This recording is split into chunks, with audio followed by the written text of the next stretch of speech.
Good afternoon, folks, and thanks for joining us. Welcome to Kickboxing with Tim and the Mechanic. My name's Tim Wheaton, joined as always by the one and only the Mechanic, Mr. Brandon Cuttino. How are you doing today, sir?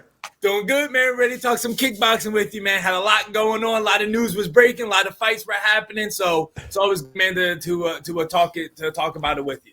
Man, it's insane of how much news has happened within the last 2 weeks. And I'm scared that's all the news for like the rest of the year, that over the rest of August and September, nothing's going to happen. But there's so much news happening here. Let's start with the big one that everyone wants to talk about. K-1 Rebirth and Reboot. K-1 is really looking to relaunch, new producer. They're looking to go global. Their fighters are fighting more international stars and all that sort of stuff. They're looking to work with other organizations. They have some submission grappling. Some stuff is confirmed with their upcoming Grand Prix. And then next year, they're going to do big national Grand Prix. I'll go into details a little bit more. But Brandon, what do you make of it? What do you think of it? I'm excited for it, man. This is what we've been kind of waiting for. The reboot, the rebirth of K1. We're hoping say they leave Japan and they go back to being on a global stage again. Oh, it's really exciting. So this September 10th, they're calling it their K1 Reboot.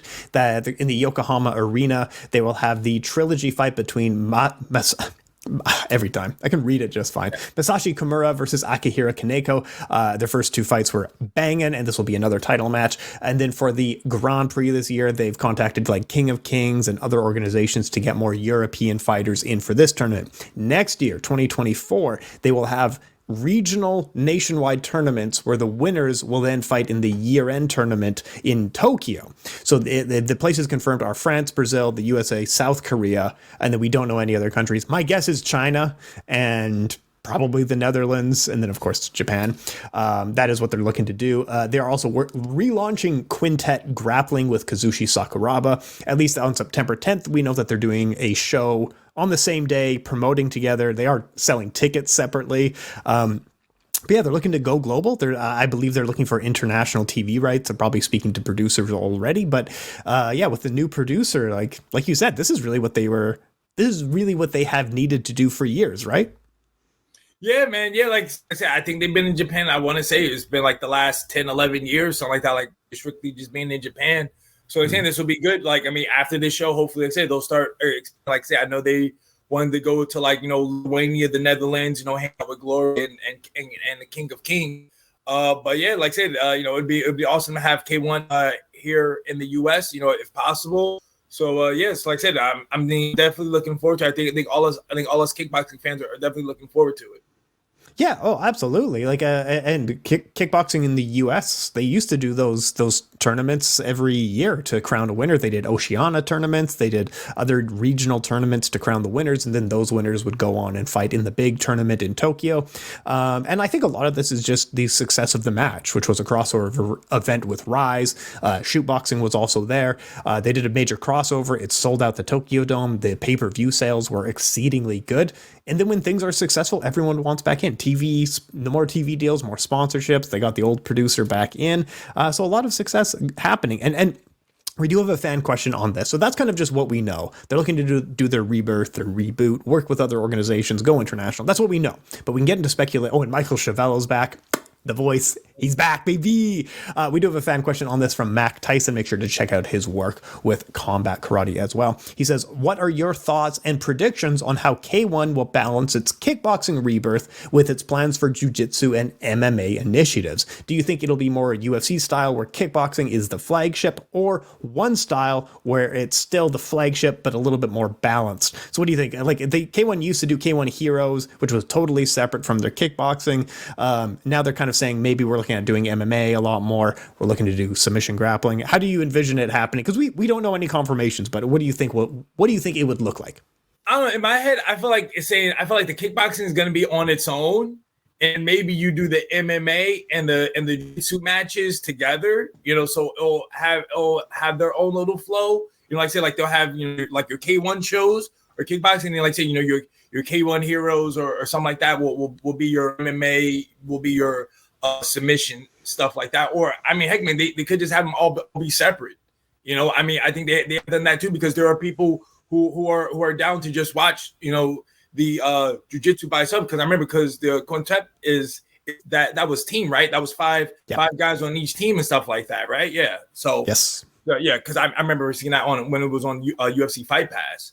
So Quintet was good. Quintet was a lot of fun for submission grappling, and I'm willing to say like submission grappling can be boring. Quintet was a ton of fun, eh? Yeah. So because I think and that made it cool about it being the teams with the 5 guys and everything like that. So I mean, I could see them being just separate, like just on their own, each individual show. You know, just like how they do with kickboxing, where it's like you got your K-1 kickboxing, and you got Crush. Well, we all know Crush is a part of K-1, but they still give its own name and everything like that, you know, or like K-1 next, you know, for their like, you know, up and comers and stuff like that. So I mean, I could really them seeing it being all separate, but I could see where kickboxing stands on its own. But you maybe have the MMA and the submission grappling on the same show. Yeah, I'm not entirely sure what they have planned. If they they've kind of done it all where K1 Heroes was entirely separate. They've also done Dynamite shows where MMA and kickboxing were all mixed together in a big crossover event. I'm not entirely sure what their plans are at this point, but they're definitely in the announcement, kind of like political campaign stage where you promise as much as possible and then kind of figure out what you're actually doing a little bit later on.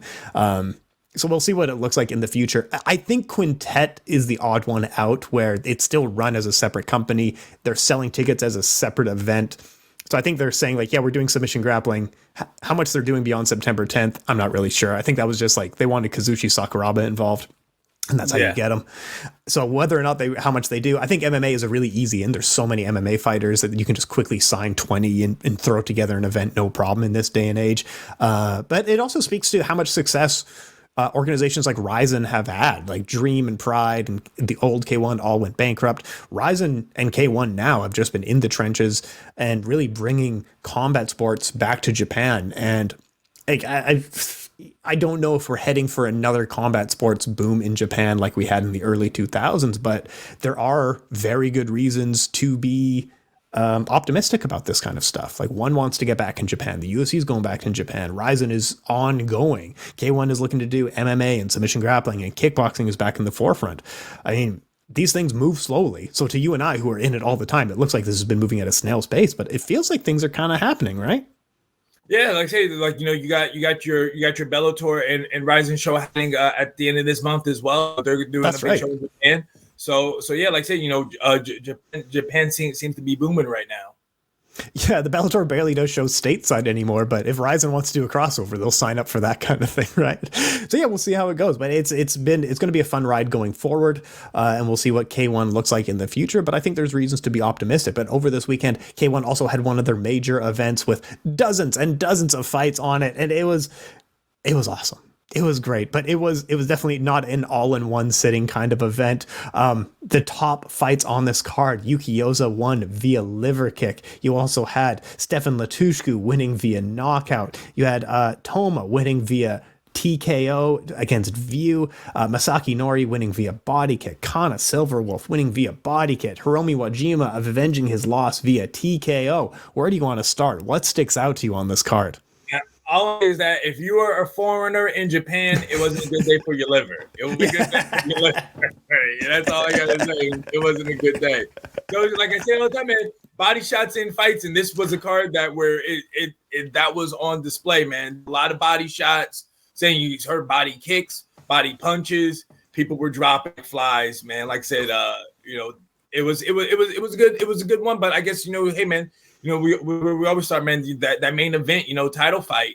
Like I said, this was one that I got wrong. I really thought it was going to be Anu out here, but that wasn't the case. It just didn't seem like you know, it just I don't know if sorry, let me just get my it is, but it's Pikeur, right? Something like that, yeah. Yeah. I like it just didn't seem like Pikeur was flowing. Like it seemed like it was a little slow. Like I thought that he would have had the power advantage, you know, being I think a little bit bigger, a little bit taller, but that didn't help him at whatsoever. And like I said, in the champ with Jima, he just went to work, man. He just went to work, did his thing, pressured him, and just worked him over. And that's why it was and still, and he stopped him in this. Man, Hiromi Wajima just and surprising adjustments from the first fight. Jordann Pikeur is very much a Dutch style coming from kind of classically Mike's gym there, and that style works extremely well. Hiromi Wajima comes out much more balanced, much longer stance, and just out punches him, outworks him. Like it was. What do you think of the stoppage? Some people were saying it was a little bit controversial. Jordann himself said maybe that was a little bit too early. I don't think so. Like he was absorbing punches and not answering back. Was that a reasonable stoppage? Yeah, I was too. Like I think I want to say he dropped him earlier, so I think it's one of those things where like the ref is putting it together. Well, dude, you already got dropped. Here you are, you're getting hit, and you're not really defending it. So, hey man, it looks like you want no more. I'm stopping. You know, again, man, the ref's job is to make sure fighters are staying safe. Hey, man, you rather get yelled at that the fight was too early than it was stopped too late. So, oh, I agree with you. I think the stoppage was absolutely fine. If you're absorbing dozens of punches without answering back, I'm sorry. It's just you gotta protect your head a little bit more. Even in a title fight, even in in a main event like this where the match is that big, you really do need to protect yourself. And yeah, good for Hiromi Wajima. I imagine these two are heading for a trilogy. It's one apiece now. They got a great main event out of it. I would expect a trilogy maybe on the year-end card or next year or something like that. But I don't think this is the last we've seen of these two. Conor Silverwolf got an easy. I'm sorry to McKenna Wade.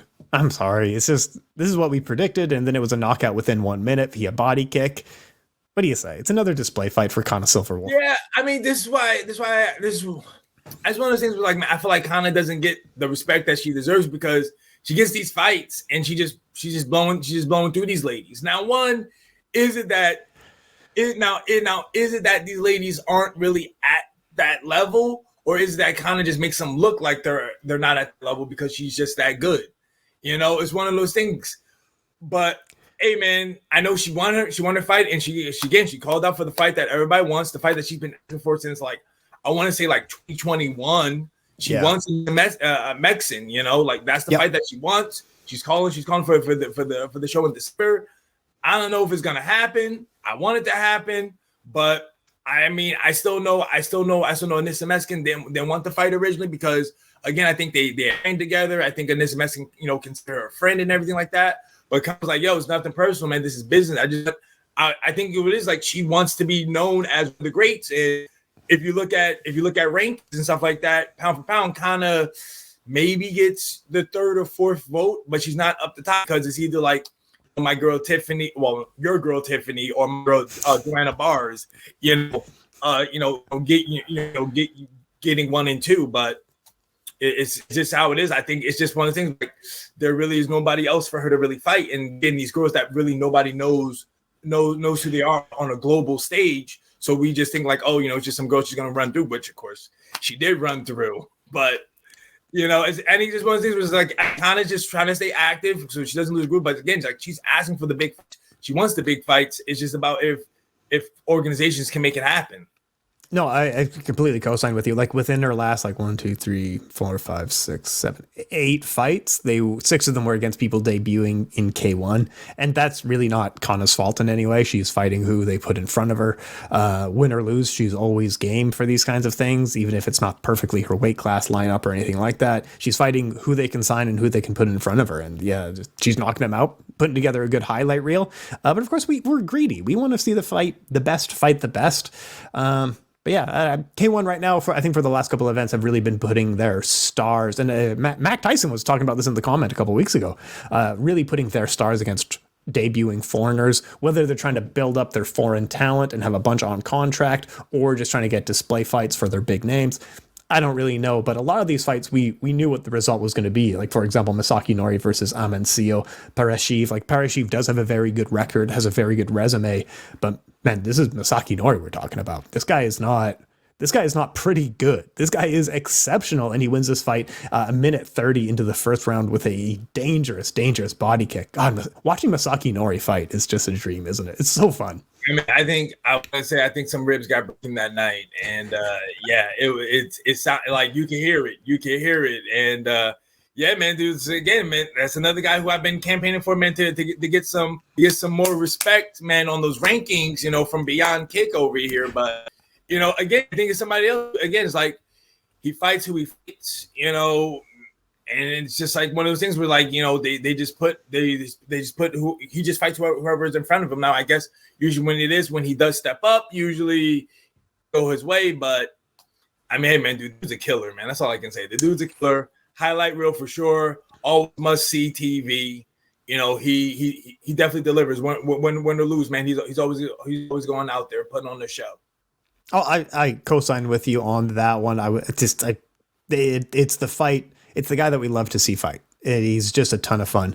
Masaki Nori, my guess is that he would probably seek a rematch against Hassan Toy, because he defeated Hassan Toy, and Hassan Toy has now come back and won the middleweight title. They are slightly different weight classes apart. Maybe that's a good fight to put together. Maybe I'm wrong. I don't know. We'll see what they do. I'm gonna say Nori's fighting in the 140s while Hassan Toy just won the 165 belt. Oh, I'm way off then. Yeah, they fought a few years ago, but yeah. Anyway. I mean, it could have been at 154, because I think Hassan was fighting at 154. He was fighting at 70 kilos, but then I think for this tournament, I think he decided to go up and, you know, be like, hey, I'll fight up 65. And then won it, man. Good for him. Holy shit. Good job, Hassan Toy. That's a big deal. We had a bunch more Japanese winners, like Taito Gunji is continuing his win streak after winning 85 fights last year. Miyu Sugawara got a good win that she needed. Yuki Yoza attacking the liver once again. Any of those fights stick out to you that you want to comment on? Man, what was I looking at? No, man, just what was I looking at?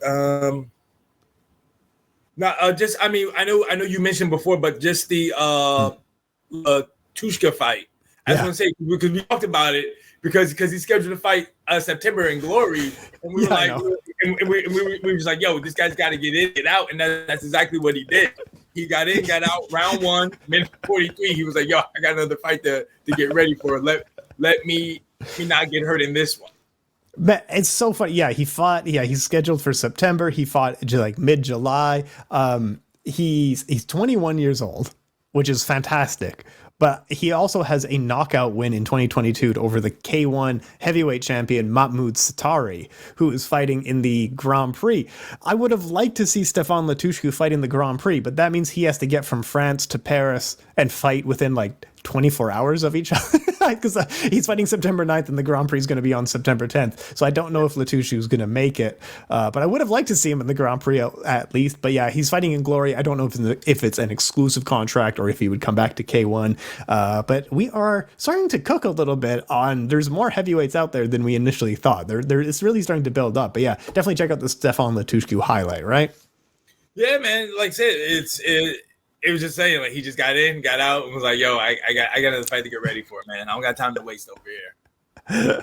Absolutely. Toma was able to get a win over View, and that was quite good. Jom Tong was able to defeat Ayanta Ahaleka. Jom Tong's such a legend. Kira was able to get a win over Faya Hong. It's very likely Kira would face Miyu Sagawa for the title. And what else did you see on the card that you liked? I think those are the major points. We kind of really went over all the main fights. Photos. The main fights, you know, let's say everybody else is just say this. Other people that kind of on the up and coming, you know, on their I guess their prelim portion, you'd want to say. But yeah, man, like I said, it was again another good event, man. That's what K1 does, man. They put on good events, and also like think about what we were talking about. What like Mac Tyson kind of said, it's like, dude, Japan is really well known about, I guess we want to say, like highlighting their stars, you know, to make their stars bigger than maybe what they are, you know, like saying the whole thing with like back in the day with like Bob Sapp, you know, making that guy a mega star when we all know like Bob Sapp really wasn't the best fighter out here. But I mean, the man had cereal, man had toys and everything like that. And like, I think they're able to do that as well with Kana and Nori and everything like that, you know, kind of going up against maybe the foreigners on their level. But as I mean, you have highlight performances like that. People are gonna want to see more of you. Yeah, and sometimes that's just how the MMA matchmaking works. Like, and it's not just a Japanese thing. It's not just a kickboxing thing. It's like you can see one championship doing it today, having debuting fighters really just being used to put their they're big name stars over the top kind of thing, where if you get 5 wins in one championship, that doesn't mean you're going to get a title. The best way to get a title shot in one is to just be a debuting fighter, and then they don't want you after that. But yeah, even like I'm always reminded of Wanderlei Silva. One of his fights was a fighter who was a Kyokushin karate champion who had never fought with punches to the head in his entire career. And his first fight with punches to the head was Wanderlei Silva. Yeah. You know, this is just fight sport. Sometimes you get good wins for your fighter. It would be nice to see the best fight the best, but I think they're kind of building divisions at this point, signing as many foreigners as possible. And you can see that on their Grand Prix coming up on September 10th as well, where half the card is from overseas, and it's looking to stay that way. But yeah, we'll see what happens in the next. I was gonna say, it seems like it's more overseas, as in like Europe, but then also I think they have a lot of Brazilians as well. Yeah. Brazil. We have Lu Si from China. And then, Mahmoud Satari, who's from Iran, and then, European and stuff like that. But, that's where the heavyweights are. They're all in Europe. That's where they grow them big, It's easy to find heavyweights in the Netherlands. Anyway, let's move forward. We have weird news coming out. Boxing legend, undisputed, one of the all-time greats in human history, an absolute icon of the sport, Manny Pacquiao, will have a boxing fight against kickboxing and Muay Thai icon Buakaw. Buakaw is, of course, a multi-time K-1 Max World Grand Prix champion, as well as has some other stadium championships in Muay Thai, such as with Omnoy and a few other organizations. They will have a 6-round boxing fight, 3 minutes per round, 2-minute breaks. There will be a title on the line. The WBC has put up their Legends title. Whether or not this is an exhibition or professional remains to be seen. This fight is scheduled for January 2024. I mean, what do you think of this one? What do you make of it? They're both in their 40s. They're both, into their political and singing careers at this point. What do you think of it? I feel like Buakaw's about to get pieced up because there's a boxing match over here. So, he can't kick. And Manny Pacquiao still, for his age, man, he still got some fast hands. So, to me, I feel like this is a fight for Philippines, for Thailand over here, It's for the people out there in Asia, and I think Manny Pacquiao is about to do work. Hey man, get paid, be safe. I'm saying, man, do you get 3 rounds with a 2-minute rest over here? Like, come on, definitely legends over here. Yeah, Manny, I think he's got one exhibition fight in which he was okay in 2022, and then he had one loss in 2021 professionally. Even with that, 44 years old, he's clearly he was running for president just I think a few months ago or something like that. He's clearly distracted. His eyes isn't on boxing. He's 44 years old. Given all that, he is still leagues ahead of Buakaw in boxing, who is also quite past his prime at this point. But even in his prime, he wasn't a puncher. He was the kicking type, Muay Tay, I want to say. I'm probably wrong on that. Muay Lek or something like that. But yeah, he was a heavy kicker. If you take away his kicking tools, even that's not his specialty. But yes, this is very much, both of these fighters will bring a lot of eyes to the product, bring in a lot of money. The promoters understand that fully. Even on some of the Instagrams that I run, this fight announcement got way more interactions than actual stuff that's going on, than Superbond doing stuff, than Chingiz Allazov doing stuff. Yeah. I'm like, where is this fight supposed to take place at again? Bangkok, exactly. So like I said, to me, this is a fight. Like I said, that's for the people in Thailand, Philippines, for the people in Asia. Like I say, because usually I know more, everybody always thinks because I'm sure a boxing fan in North America will be like, oh, why is Manny Pacquiao doing this? Why is this and that? Oh man, nobody's gonna want to watch it. I'm like, yeah, maybe nobody in North America want to watch it, but the Philippines will still watch it. Thailand is still watching, and all of Asia is still watching. So that's where they're getting their money from. Yeah, I think you're entirely correct on that one. It's a funny situation, but okay, yeah, it makes sense. They're kind of on that tour, that post-retirement life at this point. So good for them. Make their money. That's great stuff. I just this way, I know a lot of people North America always thinks it's all about North America, but I'm like, no, there are other places. For instance, the whole Tyson Fury, Francis Ngannou thing. It's gonna happen in Saudi Arabia, but that's gonna happen daytime here in the States, 2:00. But I'm Tyson Fury is a big time star in England. I'm sure all of England will be watching it. It's gonna be at their prime time. So that's where they're. I don't even think they about North America. If North America brings money in, cool. But I think the people in England will still pay to see Tyson Fury. Francis guy has his French roots. Some roots in France. In France, so again, like to me, that's all Europeans will pay for this. And the people inside will show up for it. So, just one of those where to me is like you just go to your market, like which is what segueing back to like K1, which is what I think K1 was really thinking like, yo, we can still make bank in just Japan over here. Let's do this. They made their funds go, get a little better with their talent, and it's like, okay, now let's go global, and that's how it goes. What do you think is a closer, more competitive fight? Manny Pacquiao versus Buakaw today in their current form, or Tyson Fury versus Francis Ngannou? What's a better, closer fight?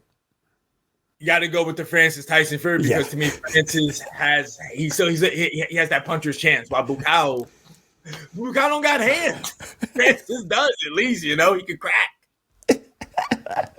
Yeah, it's rough. It's rough out here. I know. I agree with you. I think Ngannou has a better chance as well. Manny Pacquiao is the thing is with boxing, like the barrier to entry is so high that even just to be a good boxer, you have to be exceptional. And Manny Pacquiao spent 4 decades, like his professional debut was in the 80s. He spent 4 decades fighting in the top 5. And that's just absolute madness. And Buakaw, I'm not disparaging how good he was in kickboxing and Muay Thai. He was a massive deal. He was an important figure. I'm just talking about in boxing. That's not his sport, and it's going to be rough for him. I'm saying, Buakaw wasn't really known for having much, I want to say, head movement out here, So I feel like he's gonna get up. It's a weird sport. But good for them.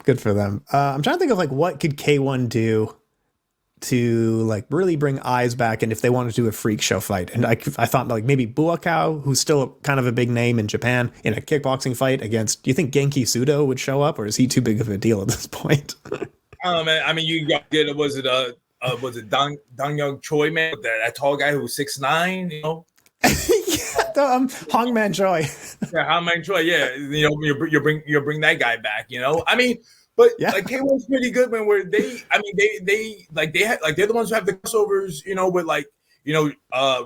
with Japanese wrestlers and boxing and everything like that. So I mean, they would know how to do it. It's just, I mean, it would be great if they got people like Elias Blade to come back to kickboxing, instead of being over at MMA at Bellator. But because he was one of those guys that was coming up with Jiraiya and all the hanging out with the Moroccan Magic. But yeah, I know, and that was a recent transition. And then I think recently we had announcements that a bunch of fighters from kickboxing had just transitioned over and trying out on Dana White Contender Series for the UFC. Cool. I mean, make your money, but hopefully K1 and others can really push up the paycheck for these kickboxers. Because I think one of the gentlemen as well who was trying out for the Dana White Contender Series, and I forget his name, and I interviewed him too. But he was a top contender just this year, and he's not making enough money. Anyway, we don't have to talk. We're on the good side of kickboxing, but we only talk about Buakaw and Manny Pacquiao making money, not everybody else. It can be tough out there. It can be tough. I mean, I think with K1, because again, I think K was kind of what's what I want to say? It was really only kind of really for Japanese players, really weren't getting foreigners that much in there. So I think, I want to say, I feel like K1 and now again, I'm not saying all of Japan. I'm saying K1 because Tension was in Rise, yeah, and left. But if Tension maybe in K1, would he have left? Because would K1 be able to shell out that money? Because you see Takura. I mean, even though he left K1, but I don't know. I think he was still getting Muko bucks over here. Well, yeah, there's things that we don't know of Pikeur was making great money, not directly with K1, but with a Bima television. So suddenly if you start getting TV stations putting up the money to pay these fighters, for example, I know this sounds ridiculous, but y'all know what I mean of would a Bima, because this would still get views even in today's day and age, but Badr Hari rematching Hongman Choi, like you said, as dumb as that matchup is, as stupid as that matchup is, that would get views. Is someone willing to put up the money or some equivalent stupid fight like that? You know what I mean? Melvin Manhoff versus Hongman Choi. That fight, is not any worse than Buakaw versus Manny Pacquiao. Bob But yeah, about retirement, you know. man, Bob Sapp, is he even officially retired? He did his he was fighting on the same team as Rampage, I think, earlier this year. One of those like Misfits shows or something like that, right? Some weird, yeah, one of the circus fight things. I mean, they'll pay him, and he still gets views on TV. This guy had a pachinko machine. He's a big deal. I know, I know. Bob Sapp's a big deal. He is 85 years old, and his body's probably worse. But we'll watch it anyway. We've covered so much dumb stuff. And all of it's legit and relevant. But let's move on to upcoming on One Fight Night 13. This is going to be coming up on August the 4th, just a couple weeks away. Love the main event. Technically a trilogy, but kind of not really. Chingiz Allazov will look to defend his title against Armenia's Marat Grigorian. They fought a decade ago, 2013. The first fight was a quick no contest in the first round due to an accidental illegal elbow. Then after that, they fought to a full decision in which Marat Grigorian was able to get a unanimous decision win, but that was a decade ago, and I'm not sure how much value there is in those fights a decade on. One guy was 19, the other was like 21 or something like that. Both guys have really changed and evolved their styles. There's a lot of interesting folds coming into this matchup, and I have some notes here on it. But Brandon, what do you think? What's your initial read on this one? I think this is a good fight, great fight, probably, most likely should be your fight of the night. But I'm leaning towards Chingiz Allazov. Like I said, man, he has definitely grown. Like I said, man, when that first tournament started, to be the one that crowned everything like that, like Chingiz Allazov was somebody who to me just came out of nowhere. Like I wasn't expecting, but that tournament just made him a better fighter, and he definitely leveled up. And to me, he's just on another level now, being the champ. And I think he's going to beat Marat easily. Well, maybe I don't want to say easily, but I think if it goes decision, I think it's a unanimous decision. Yeah, it's a really tough fight to square up. This is a full 5-rounder. You're picking Chingiz quite confidently. The Azerbaijani Belarusian fighter who's from Georgia, got it all covered there. Here's my quick notes on it. Now, I will have a more detailed written article written up in the next couple of weeks with Beyond Kick. Peter and I are putting something together. So these are just my quick notes on it. Chingiz Allazov loves combinations into head kicks, quick, fast head kicks. Marat is a tight inside fighter who mixes punches with low kicks very effectively. Marat likes to always return kicks. He'll kick, or always likes to return fire. He'll punch with a puncher. He'll kick with a kicker. If you're punching, he's going to return 3. If you're kicking, he's going to try to return 3. Marat is always looking to control the center and push his opponent back. Against the double forearm guard, as Marat likes to employ, you leave a lot of space for an uppercut to land. Typhoon Ozcan was able to land a lot of uppercuts against Marat Grigorian. Chingiz Allazov has thrown uppercuts like that in the past and landed with authority against people like Sidachai. Marat will need to use the Enrico Kell approach, where Enrico Kell was constantly pushing Chingiz Allazov back. Anytime Chingiz would open, he wouldn't give him any space to land a combination, so he'd always answer with a punch or a kick to interrupt the combinations, so Chingiz couldn't land, in combinations. Whether or not Marat has the skills to do that remains to be seen, because you can often have the right game plan with the wrong person, and it just won't work. And a good example of this was Typhoon Ozcan looking to do the Super Bond game plan against Marat Grigorian. Right game plan, if you might just be the wrong fighter to employ it, kind of thing. Yeah.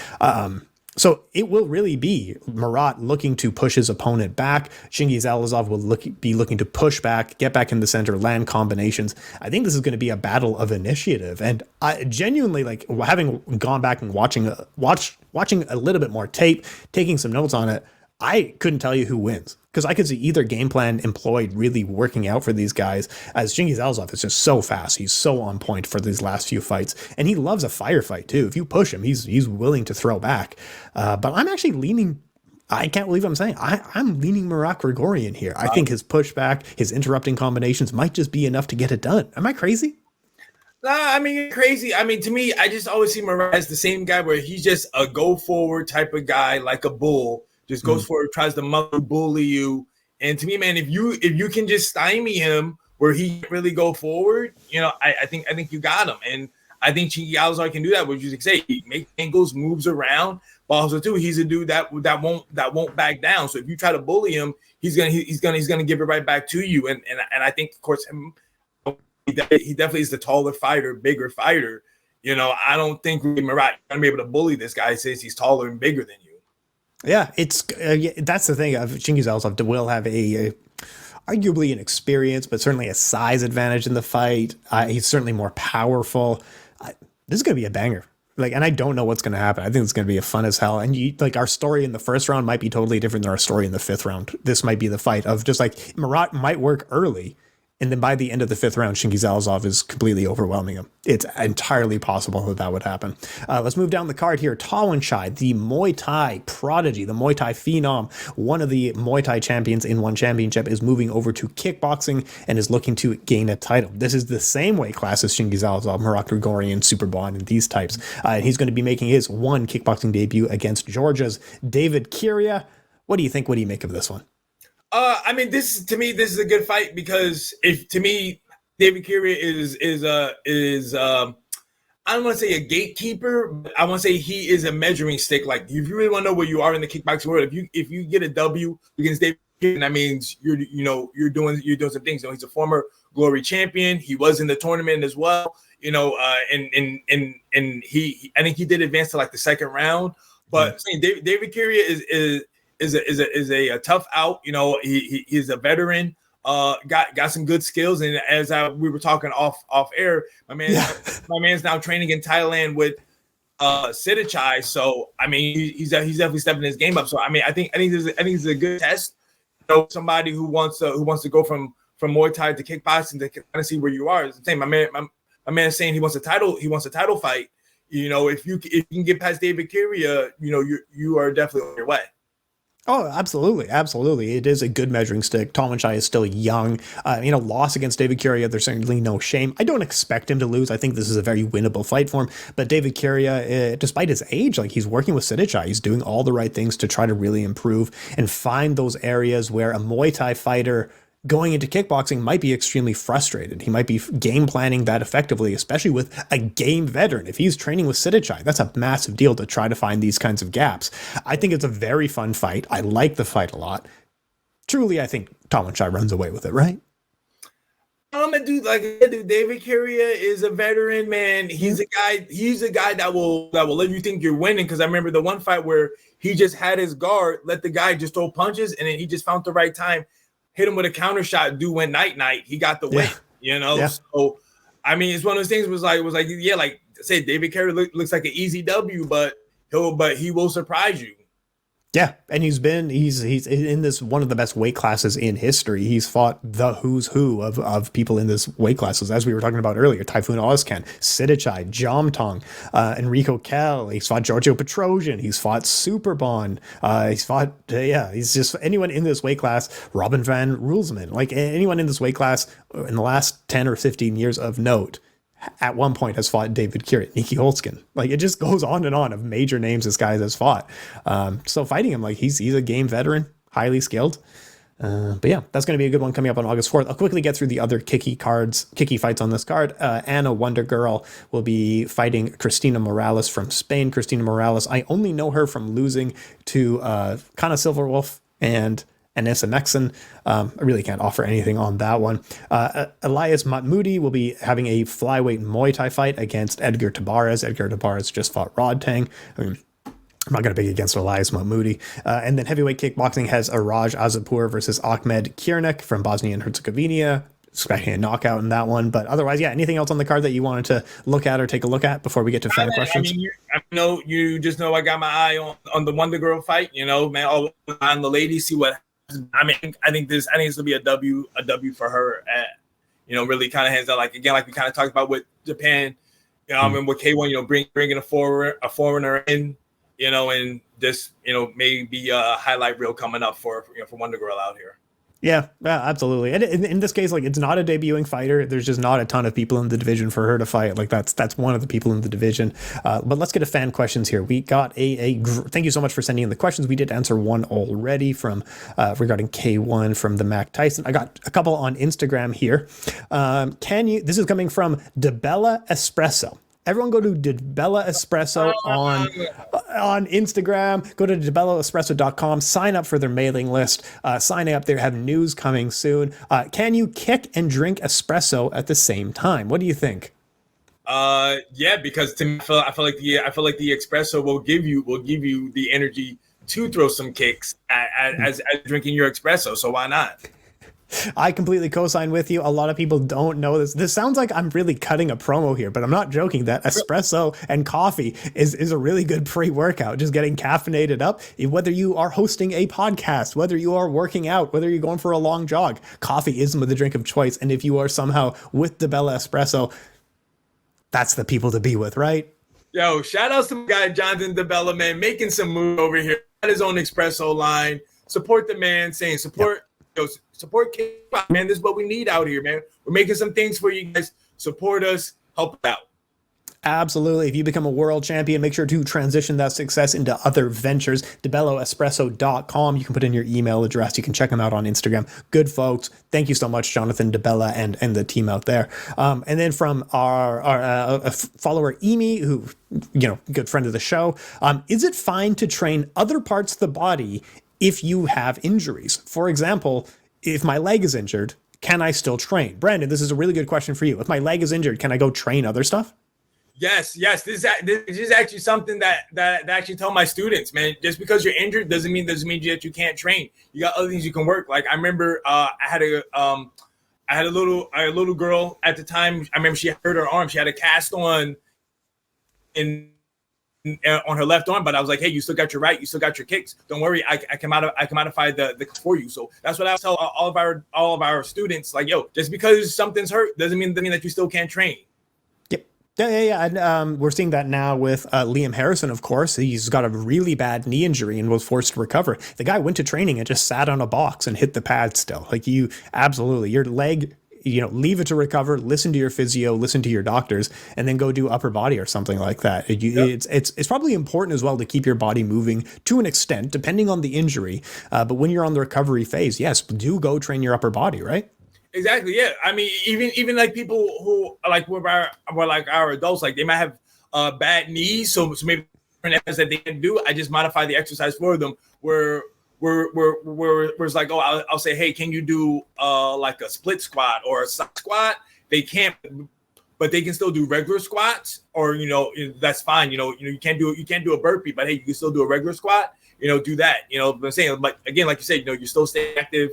You're still staying busy and you're still exercise, which is always good. Absolutely co-sign with that. We also have a question, another one from the Discord here. How did you get started in the industry? Is that for you? For me? Nah, I couldn't tell, but I'm going to aim it towards you because that's more interesting anyway. I mean, which industry are we talking about? Like, I don't even know which one we're talking about. Let's say the kickboxing. How did you get into the kickboxing professional industry? Oh, all right. I mean, it's real simple. I mean, I started training when I was a kid. I've always been infatuated with Bruce Lee. That was my guy, my idol growing up. Him, Jean-Claude Van Damme, and then I just started training, and then always used to watch the kickboxing shows on like ESPN2 back in the day. Used to have fun, and I used to always imagine myself doing that, and then as I got older. I started competing in amateur kickboxing, and then I remember I think a guy who I fought as an amateur had turned pro, and I think he was actually fighting in Lion Fight, and I was just like, yo, I can do it. I can do it. I think it was like a couple of guys who I fought as amateurs. They had went pro, and I was just like, oh, I could do it. And I talked to my coaches, and then they were really like, let's do it. So that's how it got down. And it's been going really well ever since. You've taken, you're fighting for a title in a few weeks here. You've fought on Glory Kickboxing cards. Like things have gone incredibly well for you, right? Yeah, exactly. Like, dude, like to me, man, kickboxing is really taking me out. Like the only thing I haven't traveled overseas yet, which hopefully maybe that changes in the future. And say I do have my passport ready. Just waiting for the call. But yeah, now like say being in Glory, being able to fight at MSG, being the first fight on their YouTube prelims, because I remember I was actually thinking about it the other day, because I think I was watching what was it? I was watching the Fight Network, and they were revisiting. I think it's always called like the the day after the fight or something like that. But it was actually Glory 55 because I remember because they had showed man, why can't I remember him? Kevin Van Nostrand like talking about after his fight and everything like that. But I just remember when they do the walkout for the fighters because they walk through the crowd, and I remember saying to myself like, yeah, I was the first person to do that night. Because for the prelim fights, they didn't come out another way, but I was the first person to walk through the crowd and get the party started. And I just remember that. I'm like, yeah, I was the first person to do that. Like, you know, like I'm saying, you know, Alex Pereira did that, you know, Tiffany Van Soos did that, Cedric Doumbé did that night, but I was the first one to walk out that night. And I just remember like, yeah, you know, I was on the same card as those guys and gals. And, you know, it was just like, yeah, like, you know, like that really was a cool. Oh yeah, absolutely. Fighting at MSG, that's a legendary thing. That's a huge feather in the cap. And you're also on UFC Fight Pass. Have you seen that as well? That entire card is on UFC Fight Pass. Yes. I am on UFC Fight Pass as well because there was another show that was actually at MSG as well for a Lune that was on Fight Pass as well. So it was pretty cool, man. Like, you know, I've done some things, you know, that I'm definitely happy about. And let's say if there's a young fighter, 18, 17 years old, you know, he's just transitioning into kickboxing, maybe has some fight experience before. What kind of advice would you pass on to someone like this? Honestly, man, dude, I would tell somebody, get people who are definitely in your corner, man. You got to get the right people in your corner, and then also too, just tell them, stick to your path, what you want to do, man. Remember, it's your journey, it's your fight career. You're the one that's charged. Don't let anybody else tell you otherwise. Absolutely awesome stuff. And someone who's been in your corner, a pillar of our career, the Fighters First and the Fighters First shop. Make sure to check it out if you want to support us, support Brandon, especially check that out. Right, Brandon? Yeah, exactly. Like just like what I felt with John Bella. You know, like I said, support your fighters. Same thing here, support me, man. I got my mechanic collection. There's other shirts going on. On the Fighters First shop. Like saying, though, this stuff helps me. So some able to train and everything like that. So, hey guys, man, you always have some cool drip while you're working out. Like a buddy of mine, he gets my shirt and he actually works out in my shirts because he basically says like wearing my shirt gets him motivated to work out, so helps him out. So I'm definitely happy. I can do that for a friend of mine. Absolutely. Support him, support the man. Hey, Brandon, I appreciate working with you. A couple of great years we had here. You've been a fantastic peanut butter to my jelly, and you are the best man to work with for this kind of thing. So really, thank you so much for everything. Nah, man, thank you, man. Like I said, dude, like there's really nobody else I want to talk kickboxing with, besides you. Like I remember my wife had asked, like, oh, like, would you still do the show? I'm like, no, like just. Dude, like you're saying, just me and you, we just flowed. Like, I don't know, man, if we're dropping bombshells on people right now, they're probably like, wait, what's going on? Yeah. But you guys know, man, this is the last show for kickboxing with Tim and the mechanic. I was trying to convince Tim to stay on, like saying we're every other, but he's growing in the world of media right here. So but hey, man, maybe if you guys harass him on social media or on the Discord, he'll come. But nah, man, but just say, man, you know me, man. I'm always be following you in your career, man. I'll always retweet, like your articles on Combat Press. I'm really happy that you got with those guys as well. And like I said, man, we'll still be watching, what you're doing. And you as. And hopefully, maybe one day I'll see you at an event. I'll be fighting there, and you can cover me, and that'd be great. Man, I know that would be the dream. I know, I get that, but no, it's not. Yeah, it's not. Hey, massively appreciate all the support. I got your back. You and Carissa, just absolutely the best in the game, and hugely I appreciate you guys and always got your back. But no, like it's not an attack on the show or the network. I'm leaving the other podcasts I'm working on and doing some other stuff going forward. And thank you for the referral to Combat Press. That without that, I wouldn't have worked with them. You said, go work for Combat Press. And I said, okay. And now I do. So great. Life worked out all right. But yeah, thank you so much, Brandon Cuttino. Hugely appreciate the time, sir. All right, man.